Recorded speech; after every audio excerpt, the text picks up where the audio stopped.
जब हमारे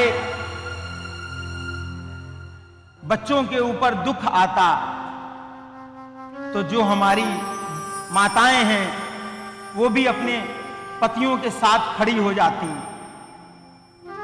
और जो नहीं खड़ी हो पाती उन्हें कितने सारे उनके पास कारण होते। अरे आपने तो कहा था कि हम आपके लिए एक बहुत अच्छा महल बना के देंगे, घर देंगे, गाड़ी होगा, तुम्हारे लिए नौकर नौकरानी रखेंगे, क्या यही वादा करके लाए थे? माताओं, रामायण वो नहीं जो हम कथाओं में श्रवण करते हैं, रामायण तो वो है जो हमारे घर में प्रल प्रतिपल चलता है। अगर हम प्रभु राम को सुनने आए हैं तो क्या हम अपने पति में प्रभु राम की छवि नहीं देख सकते? क्या आप माता सीता की तरह त्याग करने की तैयारी में हो?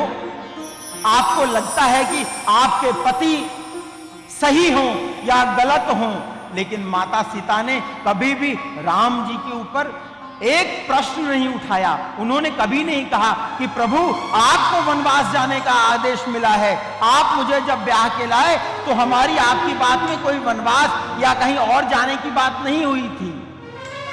माता ने कहा कि उन 7 वचनों में जो प्रमुख वचन था वो यही था कि मैं चाहे दुख में रहूं, सुख में रहूं, कष्ट में रहूं या आनंद में रहूं, मेरे साथ सदैव रहना।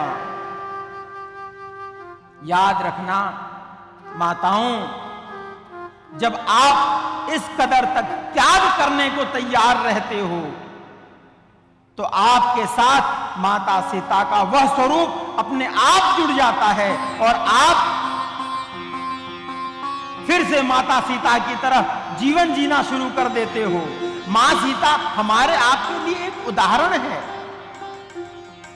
आपको अगर लगता कि आपके पति की नौकरी छूट गई और उन्होंने जो जो आपसे वादा किया वो पूरा नहीं कर रहे, आपको लाके गले का हार नहीं दे रहे, आपके लिए जवाहरात नहीं बना रहे, आपके लिए घर नहीं बना रहे, तो याद कर लेना उस पत्नी के बारे में जो सुदामा की पत्नी अपने पति के साथ महीनों महीनों तक भूखी रह जाती, पानी तक पीने को नहीं मिलता, लेकिन फिर भी अपने पति से एक बार भी उन्हें कभी उलाहना नहीं देती, फटी हुई साड़ी पहनती।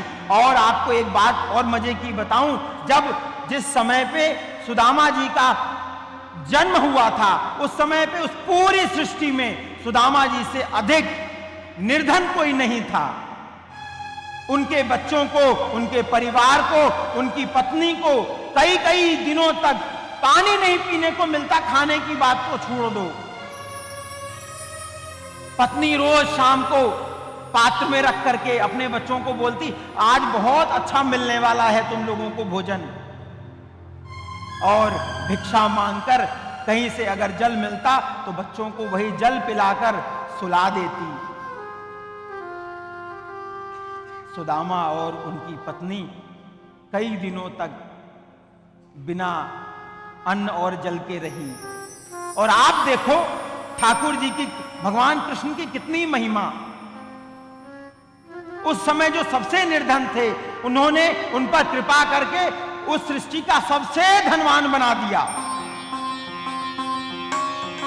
मात्र 3 मुट्ठी चावल के बदले में तीनों लोक का मालिक बनाने को तैयार हो गए, अपना घर तक देने को तैयार हो गए। वो तो माता रुक्मिणी बोली कि ये हमारा अद्भुत पति है,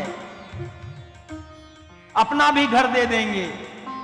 आप भी विश्वास रखना, अगर आप अपने पति पर, अपने परिवार पर, अपने स्वजनों पर विश्वास करके जीती हो तो एक दिन जरूर ठाकुर जी को आप पर भी दया आएगी और आपकी जितनी आकांक्षा है, जितनी उम्मीद है, उससे ज्यादा आपको मिलेगा। बोलिए सियावर रामचंद्र की।